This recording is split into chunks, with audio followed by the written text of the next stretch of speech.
Today in the garden, I'm going to show you how to turn this wisteria into one of these. And it's not difficult either.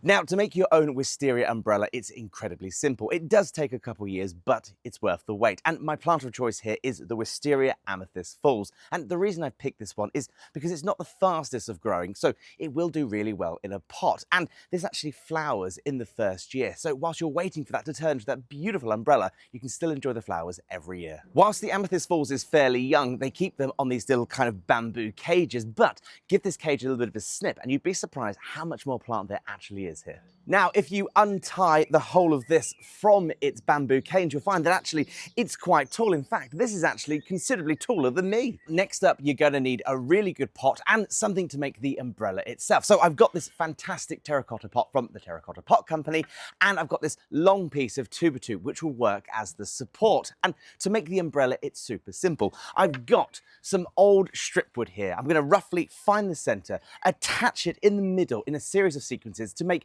this kind of nice spider's web, and this is what I'll trail my wisteria along.